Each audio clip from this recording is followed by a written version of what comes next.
menda hii. Tina wana wa mayi wangona Simbulendo lema yeye. Tina wana wa mayi wangona Simbulendo lema yeye. Wano yo warowa mumoni weyinga Simbulendo lema yeye.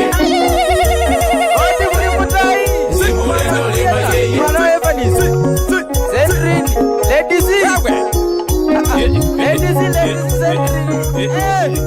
Leo katika makala yetu tunahama safari za kawaida na kuingia katika tamaduni za jamii moja kongwe nchini Kenya, jamii ya Waluhya.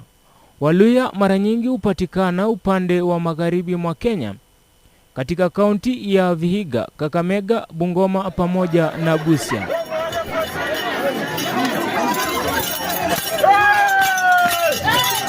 Kati ya makundi 14 ya Waluhya, leo tunamulika jamii ya Wanyore wanaopatikana eneo la Bunyore, kaunti ya Vihiga. Wanyore ni jamii iliyo na utajiri mkubwa na tamaduni, hasa kwenye sherehe za upashaji tohara ya wavulana.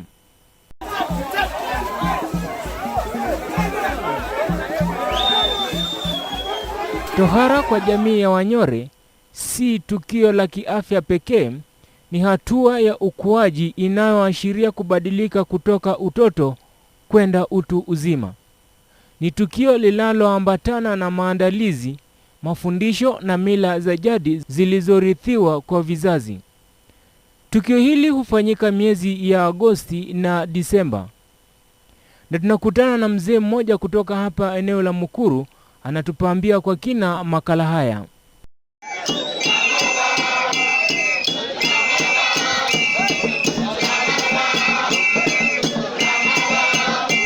Naishi hapa Mukuru kwa Ruben, na mimi ni Mnyore. Zamani wakati sisi tulitairiwa, tuna sherehe ambapo watu wanaenda kufundishwa jinsi ya kuishi na kutoka kwa utoto kuja kwa uzima. Hatukuwa tunatairiwa vile jinsi wanavyotairi watoto saa hii. Wanatairi wakiwa na miaka 5, miaka 6. Sisi tulikuwa tunatairiwa kama tumekomana, tunajua kila kitu tunafanya. Ukitoka kutairiwa tena hutarudi kuingia kwa nyumba ya mama yako, baba yako. Mila za zamani, wavulana walitahiriwa walileta fahari sio tu kwa familia, bali pia kwa kijiji kizima.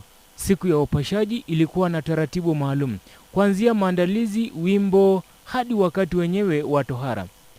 Baada ya wavulana kupashwa tohara, waliwekwa pamoja katika chumba maalum kinachoitwa ebishinde. Ndani ya chumba hiki walikaa pamoja kwa siku au wiki kadhaa. Ndani ya ebishinde walipewa mwongozo wa maisha, jinsi ya kuheshimu jamii, nidhamu, usafi, uadilifu na tabia za mwanaume kamili. Labda ebishinde ilikuwa na maana gani na ni mafundisho gani muhimu wa wavulana walikuwa wanafunza pale ndani? Tuna nyumba inaitwa rumbi. Hiyo rumbi ndio watoto wote wanaenda, wale wametairiwa kwa hiyo area yote, wakae pamoja. Wazazi wao wanashughulikia kwa kuleta chakula na kujua vile wanaendelea kukaa, ili wanapokuwa ule kwa rumbi ndio wanafundishwa jinsi watakavyokuwa naishi na familia zao, kukaa na community kwa njia inayostahili. Tuna ile anaitwa, sisi kwa Wanyore tunaitwa mtili. Mtili ni yule mtu ambaye anafanya nini? Analinda mtu kama ametairiwa, kumchunga, kumuogesha na kumfanyia kila kitu ile anatakana. Sasa ili kumueleza sasa si mtoto mdogo tena, amekuwa mtu mzima. Akiwa mtu mzima anafaa akae akijua heshima kwa kila mmoja. Wako mbele yake, anaweza kuwa na heshima yake. Siku chache au wiki, wavulana walirejea nyumbani. Hapa sasa familia na kijiji walipanga sherehe maalum, ishara kwamba mtoto wao sasa ni kijana. Ngoma, vyakula, zawadi na baraka za wazee ndizo zilizotia ukamilifu tukio hili. Labda sherehe ya mwanzo ilikuwa ikifanyika vipi, na kijana alipokelewa kama nani katika jamii hii ya Bunyore?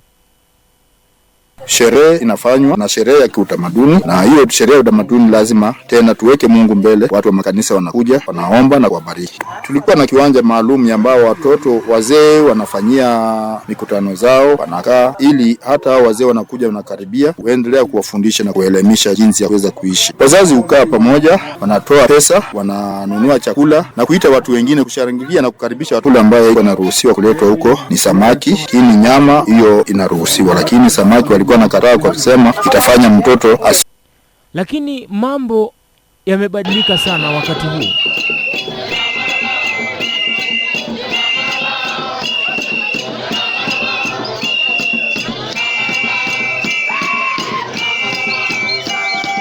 Leo wengi wanapendelea kwenda hospitalini kwa usalama wa kiafya.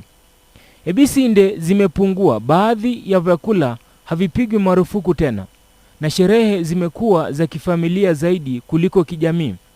Labda ukiona, kulingana na we, ni sababu gani zinazofanya wazazi wengi leo wachague kwenda hospitalini badala ya tohara ya kitamaduni? Na labda tukimalizia, kwa mtazamo wako, ungependa tohara ifanywe kienyeji kama zamani au hospitalini, na labda kwa nini unahisi hivyo? Sasa hii haiwezi kuwa vile tulikuwa hapo mbeleni, kwa ajili ya magonjwa imekuja tofauti, imefanya kila mtu anapelekanga mtoto wake kwa hospitali, alafu ikifika wakati wa kutoleka anapeleka pamoja ili kujumuika na wengine. Na huo ndio mwisho wa makala yetu ya utamaduni.